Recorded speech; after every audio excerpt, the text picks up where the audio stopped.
And good afternoon, it's Aileen Eglington here live on 93.9 FM. And this is a very special edition of Destination Anywhere today.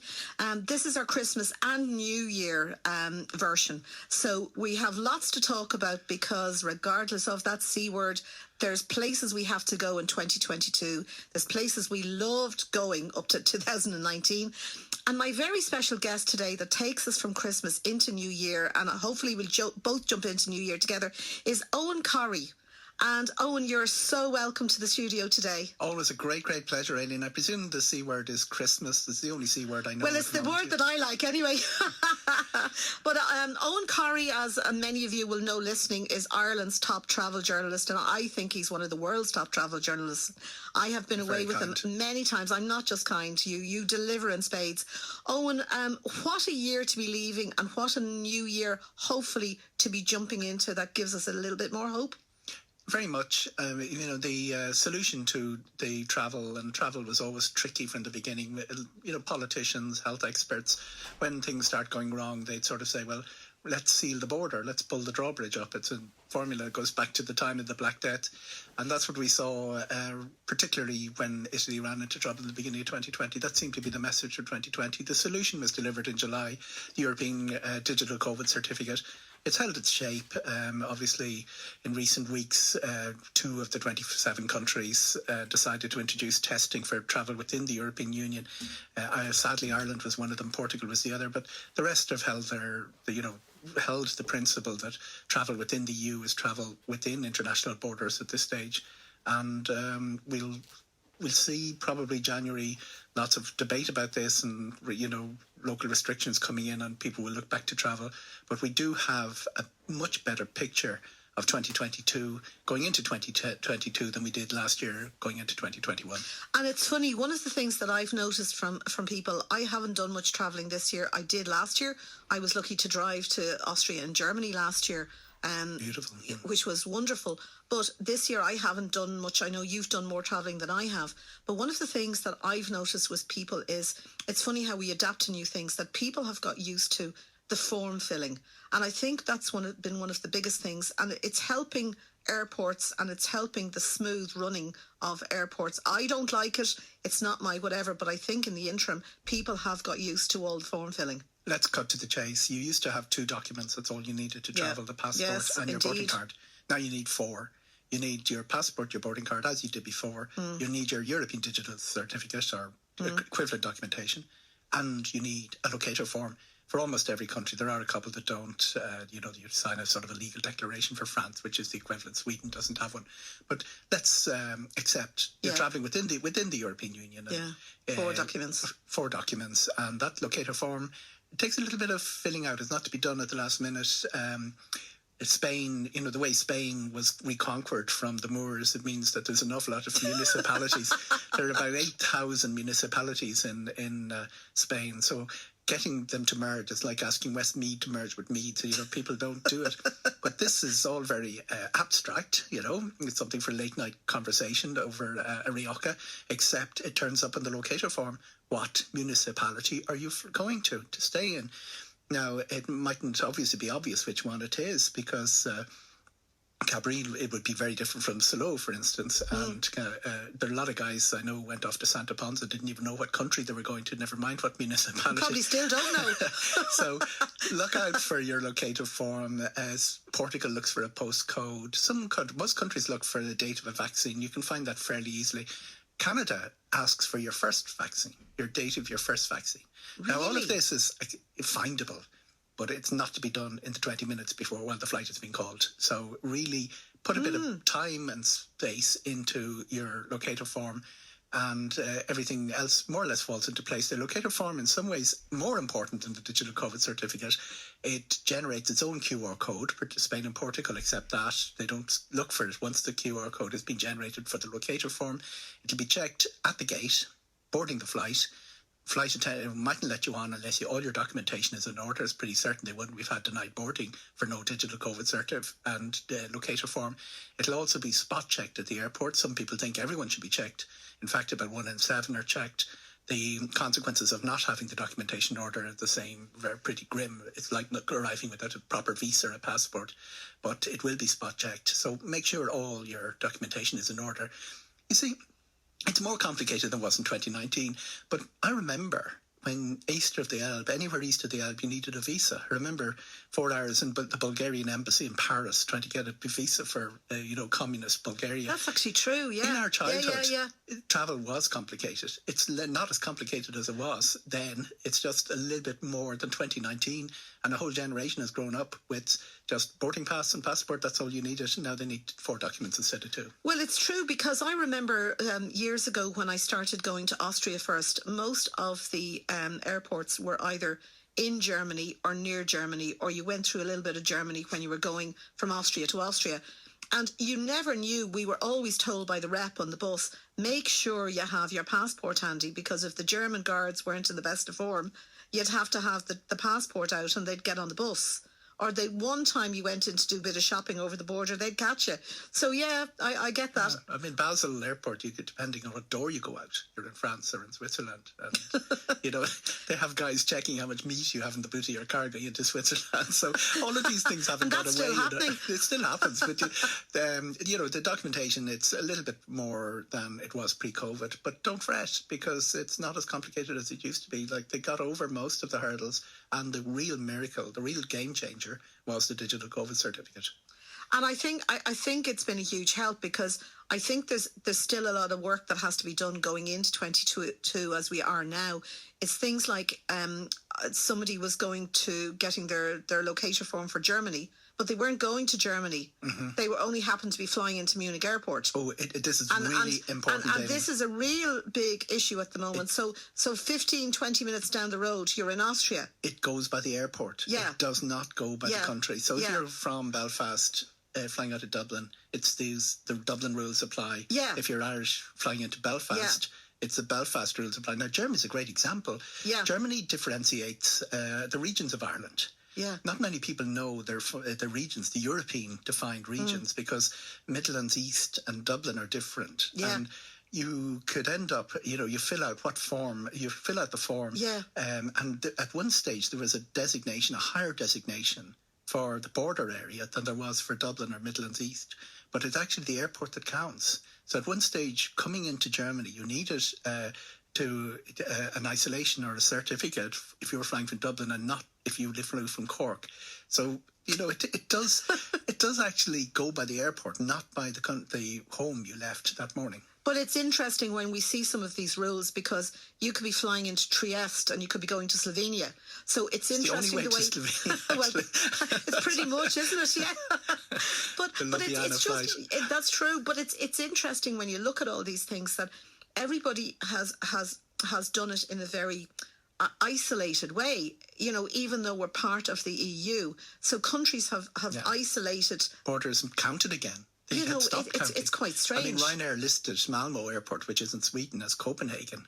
Way back, they decided this was their airport for Copenhagen.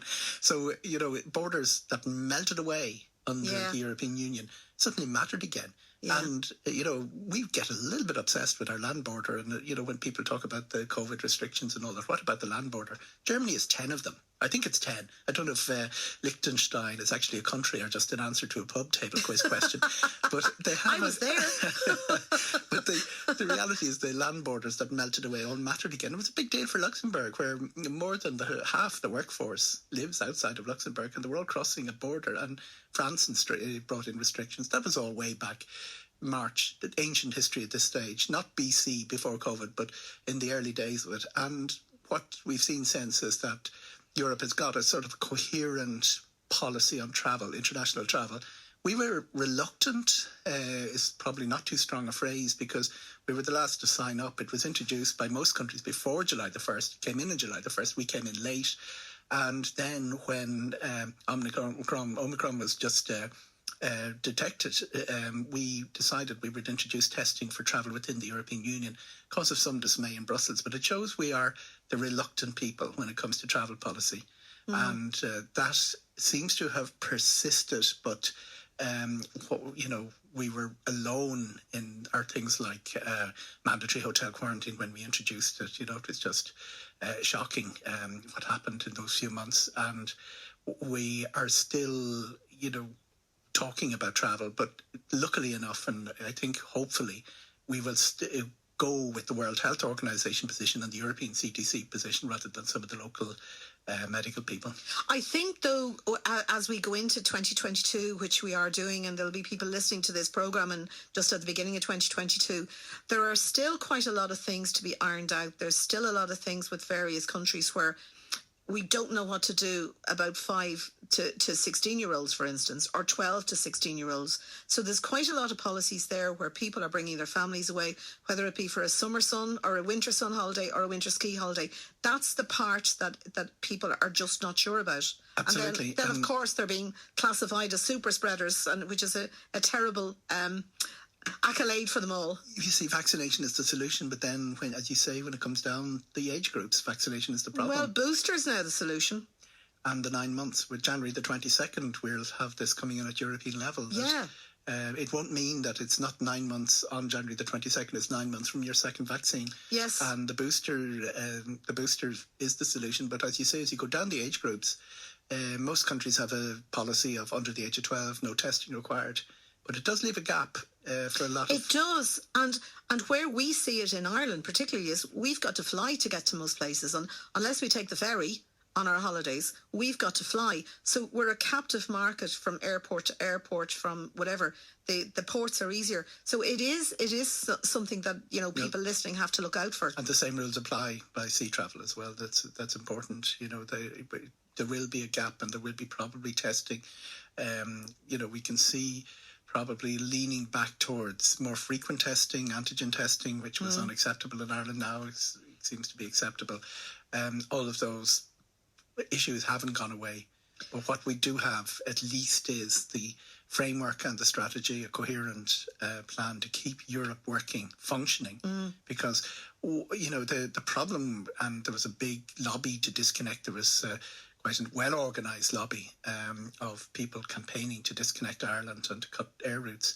The problem is that when you start doing that, bits of your economy stop working, and you wonder, it's like you're pulling a stray wire in the engine of your car. You don't realise what it's doing, and you end up with the situations you have in many Irish hospitals with shortages of nurses just because international travel was curtailed. And it's an industry that it's a decision that has affected you and I in our separate ways within everything we do. But, look, Eoin, it's Christmas. Come on, it's Christmas. You and I basically should be on a ski slope now, or at the Christmas markets, or doing something like that. So we've so much to look forward to and catch up on for 2022. Where would you like to be right now? I'd love to be on a ski slope in Austria. Yeah, so would I. Making sure the Krampus doesn't find me and line me up for all the bad deeds I've done during the year. He'd probably be quicker after me. Well, I have to say, I was Rosemary Meyerhuber from the Ski Club of Ireland up the road. Rosemary is visiting Kitzbühel at the moment. And she's actually her first time on the ski slopes now in nearly 2 years, which is a really strange moment. And she just said that, look, her travel through Dublin and Munich airports were excellent. There was no issues anywhere, hotels everywhere. And interestingly enough, in Austria, what they were doing was they have, once you buy your lift pass, they put your COVID the QR code on it, so you don't have to think about it again for the week. And I think it's where technology is helping us. You see, well, you can talk up the problems. As I said, the travel issues aren't as great as they used to be before the borders melted away. And getting through airports, like even since July, airport staff know how it works. Passengers are getting better. They're not turning up with telephone directories of printed out documentation, which they were at the beginning. And people who've just once you've done the first trip, it all gets easier. Local restrictions, really important. Carry that QR code with you. It's important for getting in and out of issues, bars, restaurants, everything like that. And as you say, the ski slopes, once you have... the technology is awesome. I mean, none of this would be possible with that terrific technology and the QR code. No, once it you have true. your proof of vaccination, everything works. It's a huge problem if you don't digital COVID recovery certs are being accepted in a lot of places, but it does lead to extra conversations. And you're not dealing with epidemiologists making the decision. You're dealing with ordinary people at an airport gate or in admission to a restaurant. But That's very true. The QR code is the solution to all our problems. You're right. And as you say, we've had great snow. I mean, in France has had amazing snow. Yeah, and Andorra. Andorra has got great snow. All these places that sometimes you're pre-Christmas, you're taking a bit of a gamble. So they're all out there. And they're accessible as well. There's nothing really, there's no restrictions on it. It's just that the amount of people travelling is down to about 35% of what it would be at this time of the year. Okay.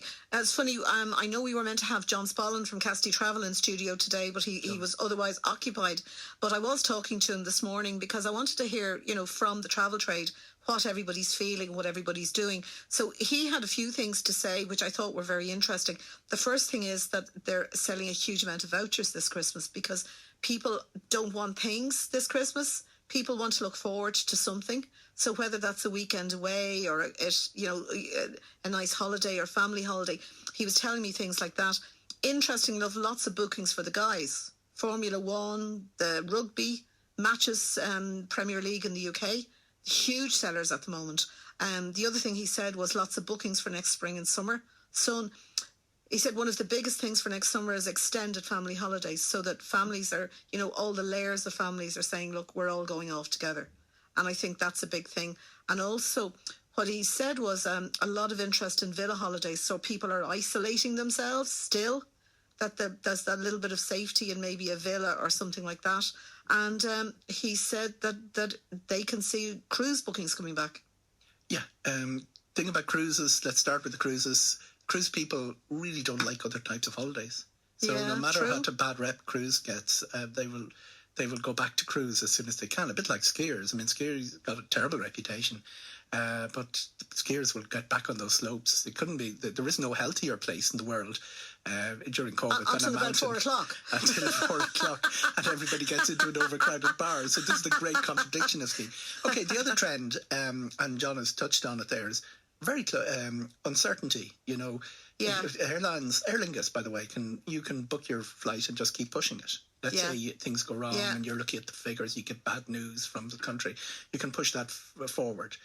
Canada had a bit of bad news for, a bit of on international travel. So people are booking with vouchers. They're buying now and deciding later on the date. Related to that is a very short lead-in time. Driving the airlines mad that a lead-in time of about 6 weeks, an average of 6 weeks, has gone back to 10, 11 days.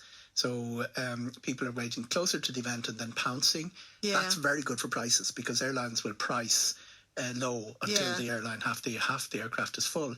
The Premiership, sport, all of that, great reaction to it. Now, it obviously got a bit of hammering with the Leinster match at the weekend and with the postponement of fixtures, but a big appetite for Premiership. That was affected a bit by the requirement for testing. It's an antigen test, by the way, before you return home.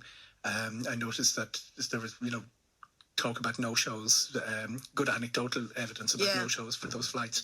So all of that is going through the family holiday. It's a peculiarity about Ireland, Aileen, that self-catering was a bigger deal in Ireland than hotel, and whereas it's the opposite way in England. 80% of them do hotels, 20% self-catering. We do 80% self-catering, 20% hotels. So self-catering and villa and all of that is the way to go with COVID. It's a safer environment. You're less contact. Obviously, this is a hugely infectious disease, so the less contact you have with other people on a daily basis, the great. So people are very happy to take villas and self-catering in their own houses and things like that. And that seems to be what's trending out there. But overall, I do think we'll see quite a return in 2022. Not so much the exotic destinations. People will go to the familiar and within the European Union. But will it be back to the levels of 2019? I'm not sure. But the airline capacity is... the good news is that Aer Lingus and Ryanair put very ambitious schedules out there. and they have most of the 2019 and there's some very nice destinations, and we'll talk about those after the break. We're going to take a quick break now. Owen, you were definitely in the Christmas mood when you picked your songs, and the first choice you have here is a particular favourite of my mother. This actually, even the name brings me back to my mum and my granny. Amazing, and the first song is Mario Lanza, "Oh Holy Night." So please enjoy.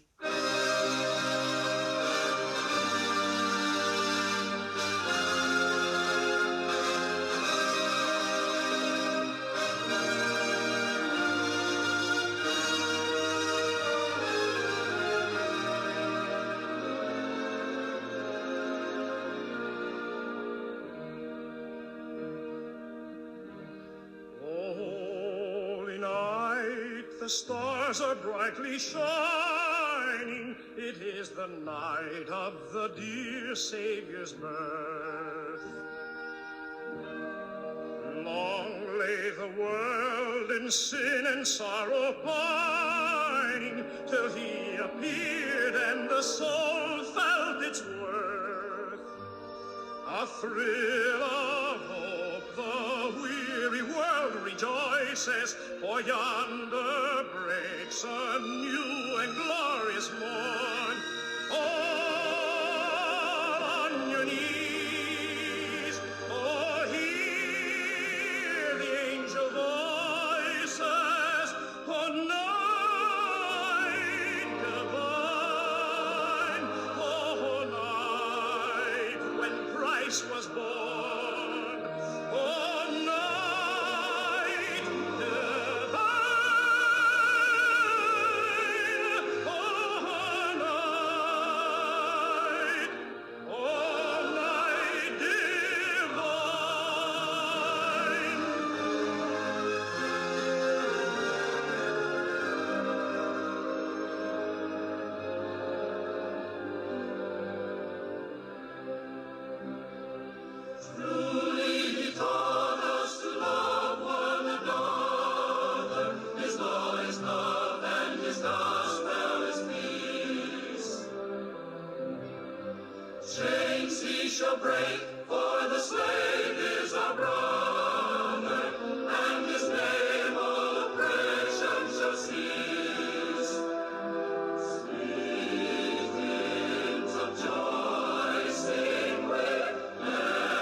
Credit Union is open and lending. We are here to support our members for all their borrowing needs. Whether you need a car loan, a home improvement loan, an education loan, or even a mortgage, and with loans of up to 100,000 available, Capital Credit Union can also offer you great interest rates and benefits. To start your application today, call us on 01 299 0400 or visit our website www.capitalcu.ie and submit an application. Warning, if you do not meet the repayments on your loan, your account will go into arrears. This may affect your credit rating. If you do not meet the repayments on your loan, you may lose your home. Loans are subject to approval. Terms and conditions apply. Capital Credit Union is regulated by the Central Bank of Ireland. Broadcasting to South Dublin on 93.9. This is Dublin South FM. Well, that was beautiful. That was Mario Lanza, Oh Holy Night. Eoghan Corry, you have a story about that, have you? Tell us. Well, Mario Lanza would be very effective, very, important for Heidelberg. If you go back to the pre-Sound of Music. Oh, right, I've been to Heidelberg, The pre-Sound of Music generation, Heidelberg was to the student prince what Salzburg was to the Sound of Music. The wonderful rendition of that is the way he bites the words, he attacks this song, which is probably the Christmas hymn of our generation, and written by an atheist, by the way, in the original French, Minuit Chrétien, but of all the versions, and there are hundreds of marvellous versions of it, that's the one that really brings me back to my childhood. Great friend of the family, Nellie Williams, who was from Kilmacow in County Kilkenny, she introduced me to Mario Lanza. She had just adored him because, as you say, your mother, a lot of people of that generation, he was the Joseph Locke on the Irish very side. Much, yeah.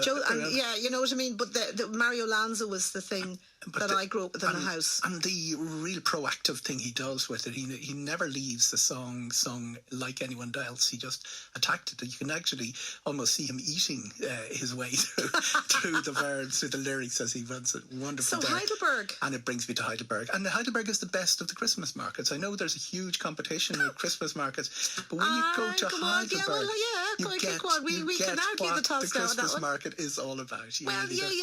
See, I think it's a thing about the burgs. So Heidelberg, Rottenburg, Salzburg, Nuremberg Christmas market is fabulous. You don't even have to leave the airport in Munich, by the way. I know. We've been there. You go downstairs and they move the Christmas market. You see, way back, nobody had spices, and they all had to come from India. So the trains would all arrive back. They go off in the spring and they come back October, November. So if you're going to recreate what medieval Europe was like, and these amazing things like saffron and things which were never available, that's where the Christmas markets, we do an overpriced version of Christmas markets in Ireland. I don't do Christmas markets in Ireland, I have to say. Need to get to I'm Salzburg sorry, tourism people in right. Ireland, but I think you're right. We don't get it, and it's funny. It's funny because there's a guy I know very well who is blind. And I asked him what one of his favourite things was to do, and he said was to go to Vienna for the Christmas markets. And I go, but Donald, you can't see in it. And he said, no. He said it's about the smells. He said it's redolent of this wonderful luxury. He said it's the spices, it's the everything about it. And for him, the Christmas markets was all, and for me it is as well. It's just all about these wonderful scents and smells and tastes and things like that. And it's just, it has to be experienced. And I know I was talking about Christmas markets and I'd written about it some weeks ago, where thinking that everything was going to be okay. But by God, I'll be at my Christmas markets next year. It's the epitome of exotic. It's wonderful. It's just wonderful. It invented exotic. It's what Christmas was before Coca-Cola red coats and things like that. It's just wonderful. It's just that whole traditional thing. And then you talked about the Krampus. Krampus, for the listeners who don't know, is Father Saint Nicholas comes along and rewards the good guys who are on the nice list. But if you end up on the naughty list, Krampus comes along. He's got horns in his head, and he has a little slip of a rod, which he'll give you a whack across the legs with if you're not careful. So Krampus is definitely, he's prowling, just as St. Nicholas is, the Christmas markets and the run-up to Christmas, looking for the bad guys. Well, you see, I have a bit different theory about this altogether, because it's usually the sexy young guys that actually get the role of the Krampus. So I want the Krampus to catch me. You always wear the naughty list, Aileen. I'm going to stay on the naughty list. Let's move on. Eoghan, you've travelled all over the world. My God, I've been to half the world. You've been to nearly all of it. Is there anywhere you haven't been that you want to go to? Where have you not been? I'm really weak on West Africa, from Morocco down to Angola. All of those countries I haven't been. I'm not great in South America. I've done 5 out of the countries there, and there's a whole swathe of Asia, to go into the stands, for instance. I've been in one of the stands. So there's bits of the world. But the other, more importantly, though, there are bits of countries that I'm very familiar with that I haven't been to. Right. There's Mexico is 30, like Ireland, there's 32 beautiful provinces, and I've been to 7 of them. So, sometimes you go to a country and you say, "Oh, I've done Mexico." No, you haven't. You've done. Yeah. There are beautiful parts of it, and I did 49 of the 50 states. I've got Hawaii still to go. I ended up in North Dakota, which nobody goes to, just before COVID. Haven't done Hawaii now, I have to say. Oddly enough, the other Pacific islands, which are more appealing. I've been to Fiji. Yeah, they're more appealing than Hawaii, but Hawaii has to be done to collect the 50. So I still think of Hawaii 5-0. So listeners, I'm giving away my age here, but I still think of Jack Lord. It's just that wonderful music for Hawaii. And the surfer doing the Guinness ad with the huge wave. And I worked in Arcs advertising when that ad was being made. That's where all the Guinness ads were made. I worked in that ad, and I know that the guy who actually picked all of that and did the ad. So there you go. The Guinness advertising campaign of the 80s was amazing stuff. So when you start travelling again, I know you've done a bit of travel this year, but not really very much. You've kind of been to... Mostly within the European Union, a little bit of North America as well. But, on anything more exotic, Asia and Africa, I have not been. Yeah. And there are places I really need to get back to. I want to also see how travel is working. And initially that had to be done within Europe, really, to see. And I think people from certain continents were nervous because obviously there's this thing that the EU is very well served for vaccines, but other countries aren't. Which is really atrocious. It's a scandal. And that's a scandal that's just both the drugs companies but also the governments themselves in those countries. So, you can look at it both ways, and I think that's the one thing that's going to hamper travel to West Africa and South America and people like that certainly for 2022. I think people will be nervous. Well, it's also the North-South divide. But it's very sad. Like, we will probably be welcome everywhere in the world because of our vaccinated status. But then, will EU countries put in restrictions on travel to countries with large numbers of unvaccinated people? And there's no doubt there's vaccine hoarding going on. Well, I have to say, I've been to 2 countries in South America, and I loved South America. Peru, I just fell in love with Peru. I thought it was just the most amazing thing. But again, all of the countries there some of them are massive. So you can actually say, oh yes, I was in Brazil a couple of times. How much of Brazil have I seen? You don't get off in Cape Cod and look at, sort of Hyannisport and say, I've seen America. Well, you probably have, actually, in fairness. All human life is there, Aileen, yes. That's kind of what I was thinking. But there's places starting to open up as well because of some of the new links. Like if you take South America, for instance, TAP Air, because of the Lisbon hub over to Brazil. Mm-hmm. That is something that's starting. We can start. Brazil becomes more attainable because of airlines like that we can think about for the future. If anyone watches that TAP flight taking off at, I think it's 5:45 a.m. It's some incredible hour in the morning. The reason it's off, one of the first flights out of Dublin every morning, is to catch those connections down to Brazil. That's right. And Lisbon is a terrific transfer airport, a really great transfer airport. Yeah. Madrid would be the other great South American hub. Yeah. Its crown jewels are those great South American routes. Yeah. In the same way that Heathrow and Dublin would do North America very well. Yeah, and I think we're going to see hopefully more news for Africa as well later next year. Hopefully. I mean, we're sadly, one of the routes we lost out of COVID was the Addis Ababa Ethiopian route. But, hopefully we'll get something. I think we'll see some news on that in the spring. So I think that's very good. So anyway, where else? We've talked about so many things in terms of travel over the years. Where is something that just inspired you, that just bowled you over? What actually is the thing that bowls you over? Is it the landscape? Is it the people? Is it the food? Is it the experience? What actually happens to you sometimes? Because one of the things that I always remember about, I follow you on social media and I've read all your articles. One of the things, of all the things you've written about over the years, was Antarctica. I've watched, and you obviously went with your daughter, which was special anyway. But of all the things I've seen you writing about over the years, your writing of Antarctica was one of the things that always struck in my mind.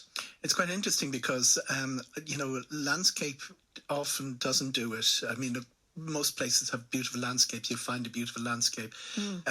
Most countries have, unique climates. Somebody you like a bit of sun, you like cool. I'm very much a cold water man. I love my cold water. But I think you just like cold. I like cold. But Antarctica has no people. It's the only continent that's uninhabited. So it was like tabula rasa. You're getting to experience a landscape. There's no indigenous customs or food or all the other great things music that you come across in a country. It's just landscape without any additions, without any add-ons, without any... And it is stunning. You wake up, you look in every direction, this amazing landscape. You're sleeping at night. The way as listeners might know, the way you get to Antarctica is pretty unsophisticated. You get on a ship in Ushuaia in Argentina, one of the cruise ships that services it. Usually they have ice, reinforced hulls for the ice. And you're sleeping at night, and sometimes you slide up on this panel of ice, and it snaps and the whole thing descends. You hear the crack of the ice and it descends down again, and you wash like you're a little child in the baths with the water washing around you. And it's just a fantastic sound. The wildlife isn't the massive range. For instance, Colombia, where I was just before COVID, the huge birds. So you get a very small number of species, but they're so interesting. The different varieties of penguin are so interesting. The sight of a seal, a tiger seal a leopard seal coming in through the bay, and all the penguins hearing on the penguin equivalent of this radio station that the leopard seal is there, all popping out and jumping onto the local iceberg, and then watching the melts around you. And the other thing that happens with Antarctica is this great slab of cold air can slide off the continent and reduce temperatures, drop temperatures in a flash. It can go down 2 or 3 degrees in a flash. So all these guys, you're brought on board on tenders, on fast speedboats, and then the guys who are in charge realise the temperature is dropping. And as the people are being put back on the speedboats, it's like the ice is melting. It's all freezing around you. And it's like little magnets coming to the side of the boat, like 30 or 40 little, and the ice is growing. It's a bit like the Hollywood movie, which simulated global freezing in a day or two, where everything begins to freeze very quickly. Now, it's not tremendously dangerous, but they do have to move fast. And it's quite a sight. Every day there's an adventure. We spend a lot of time travelling all over the world to meet one great experience or two in the course of a 14-day holiday. This Antarctica thing, you are going to be hit with it 7 or 8 times a day. Unbelievable.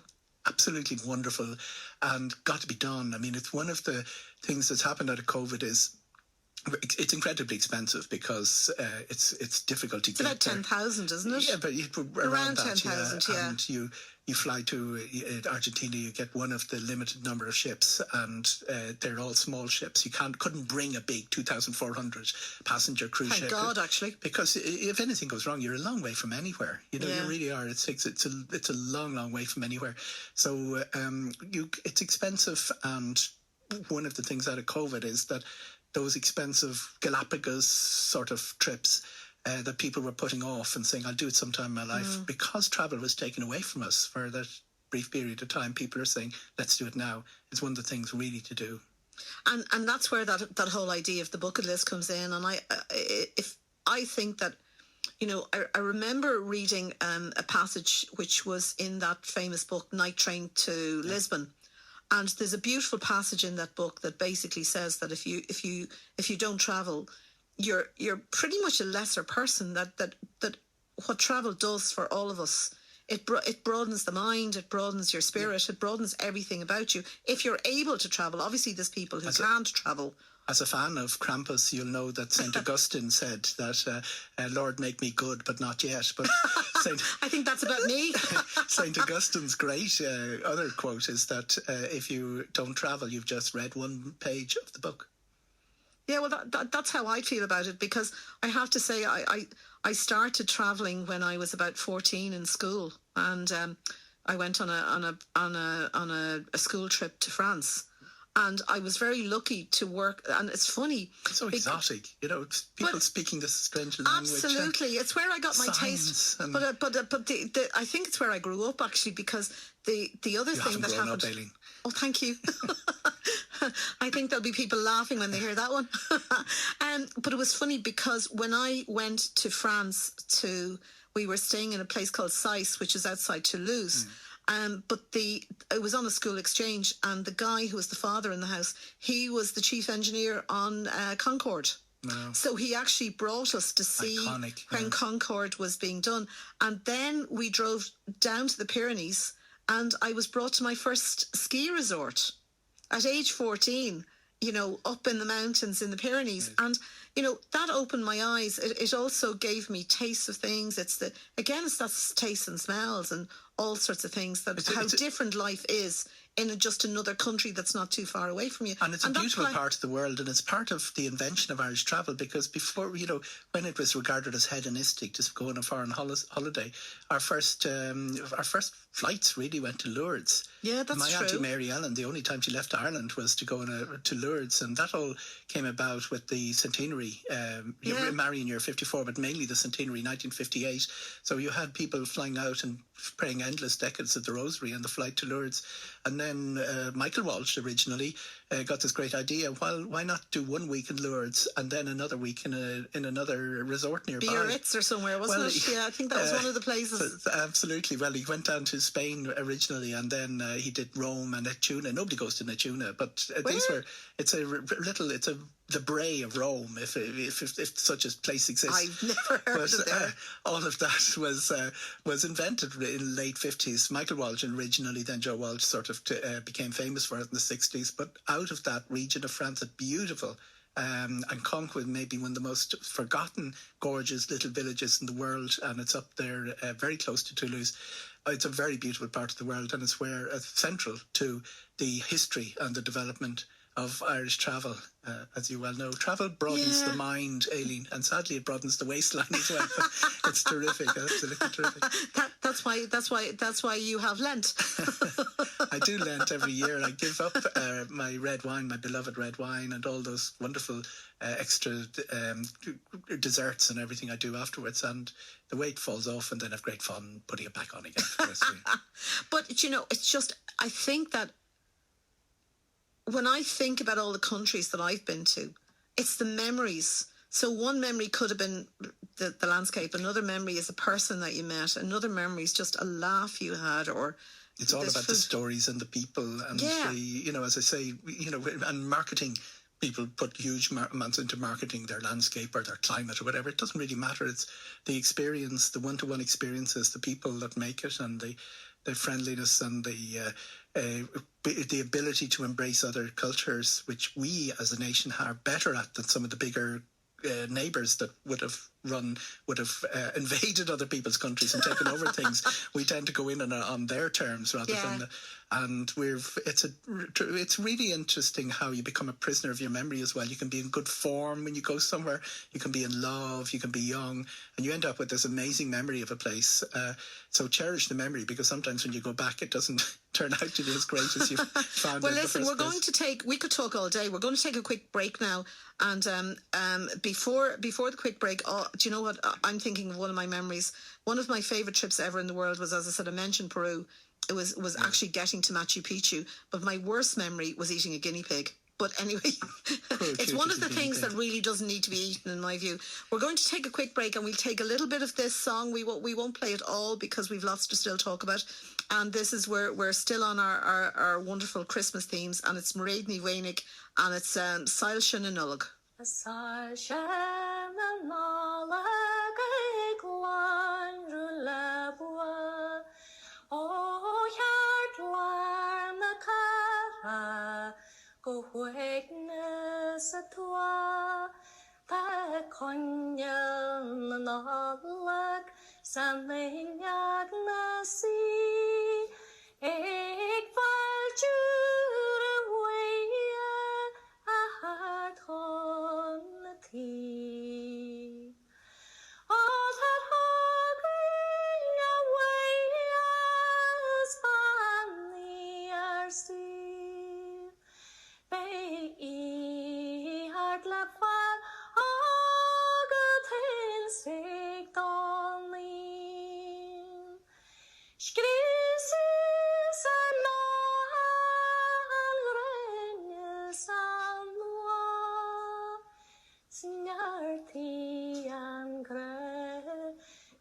mar gria cadw.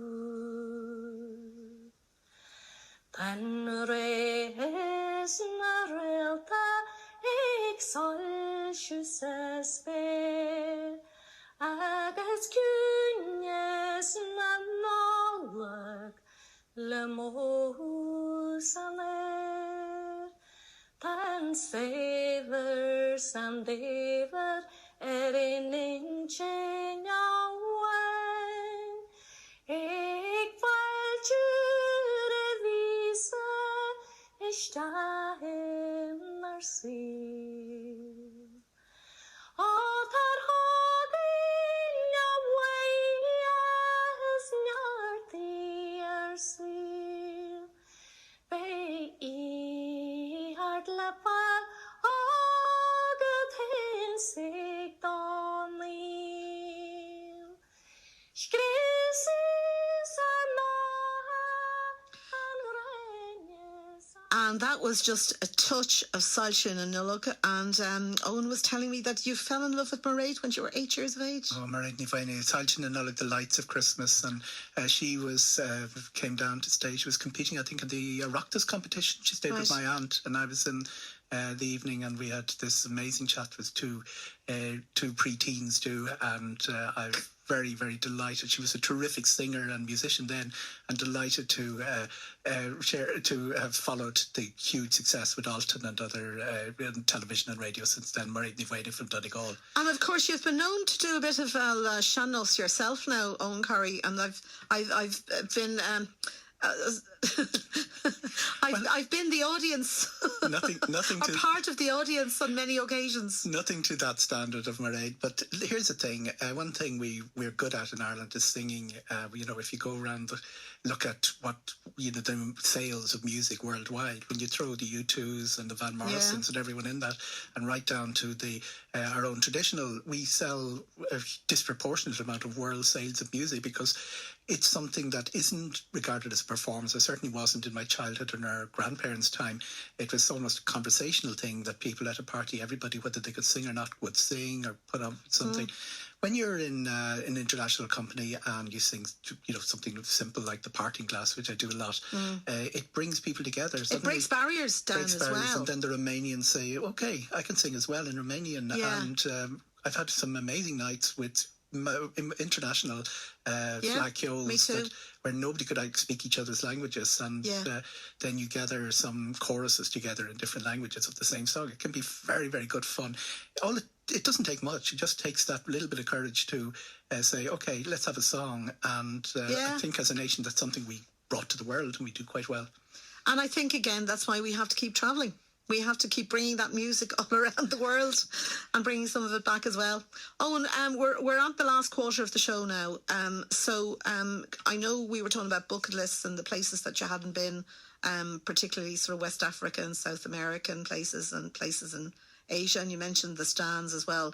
But Lake Baikal and the freshwater lake in Russia is one of the great places I want to see. I've seen programs on that. That's as far as I've got there. But I'm actually I have booked a cruise for June with Royal Caribbean, and I'm going to hopefully to Helsinki and Tallinn and St. Petersburg. I've always wanted to do that trip. Yeah, that's a great cruise. There are 4 basic cruise itineraries that everybody does, and there's 2 in the Med, West and East Med. There's a Caribbean one, there's an Alaska. And I've done Alaska. But the Baltic one is really interesting because the number of languages, the number of different countries and different cities that you get. But I've always wanted to go to St. Petersburg because it has romantic notions, literary notions for me. And it's the only way in without that complicated visa. That's right. You get in on the cruise ship, and the Winter Palace is just stunning. Yeah. Just jaw-dropping. Well, I'm looking forward to that in June. So what about you?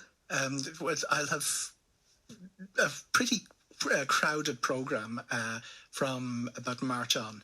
And the way it normally works is that I'd have 1 or 2 countries in Namibia or somewhere like that, Papua New Guinea or somewhere like that nobody goes. I tend to go where the mass markets are. That's what I do for a living, is just writing about familiar places that people write about. And if I'm going to treat myself to one of those sort of exotic ones that very few people go to, that hasn't been decided for 2022, but it would be something like getting into Baikal to have a look. Okay. And for me, I have to say, I'm going to do that cruise, but I have so many on my bucket list. And I think that's the important thing for people listening here today. Start thinking of your bucket list because, people are getting the booster. Things are being put in place. The world, while this Omicron is going on at the moment, one of the things that's happened is that places are becoming safer to visit because there are so many precautions that have been put in place. I think that's an important thing to think about. And think of this. Get your bucket list. It doesn't have to be an 18-hour flight.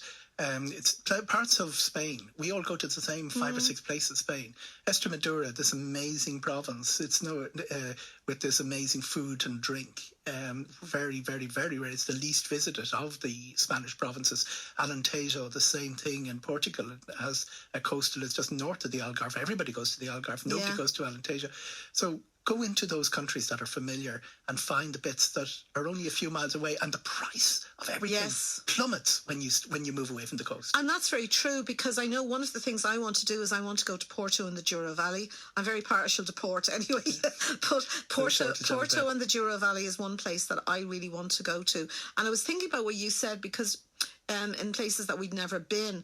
Do you remember that we went on a press trip to Spain? And we went to La Mancha and we went to Toledo. And Toledo used to be the capital of Spain, centuries ago. But I thought Toledo was one of the most amazing little places. It's northwest of Madrid. I thought it was the most incredible place. And it was just so special, and we actually saw an eclipse there. It was a stunning place, and it would be the equivalent of Armagh. It would be the ecclesiastical or Canterbury in England, and it was just this amazing place, very, very reachable, very easily and cheaply from Madrid. Yeah, and we stayed in the Paradors at that stage. We stayed in some amazing Paradors, and again, if listeners, if you're trying to get a bucket list or you're thinking about something, start reading about where people have gone. Just get ideas and start dreaming again. I think we really have to start dreaming again. And again, I say the familiar. Let's post-COVID, we're going to be looking familiar. There are parts of Spain and parts of Portugal nobody goes, and they're our favourite countries. 20 kilometers. I mean, Asturias in northern Spain is as gorgeous as a place you're going to get. San Sebastian, for instance, amazing place. I know people talk about the Camino, and a lot of people are aspiring to do the Camino if they haven't. But there are places up in northern Spain that are just wonderful. Yeah, and you can replicate that through the whole of Europe, through all those countries, because the way Instagram and Twitter and all of these things have worked is they've actually elevated the 4 or 5 major attractions to a higher level, diverted people's attention back to the icons, and left the less discovered than they were when the internet was invented. I thought the opposite would have happened. But in fact, they are funneling people into the same destinations. The top 10. It's the TripAdvisor top 10s. And you end up then with the problems in Barcelona, Dubrovnik, and whatever, with overcrowding. Yeah, well, it's funny. I was thinking about one little story. I was in Venice, and we had driven to Venice, and we were going back on the ferry to our car, and I got lost from my friends, and I got talking to this American couple, and they were on honeymoon, and they had just arrived in Venice, and I said, "No, I'm sorry, but you have to get a gondola. It's worth it. You've just got married, you're on your honeymoon." And they turned around to me and they said, "Oh no, sure, we can do that in Vegas." And I literally went, "You heathens, you absolute heathens."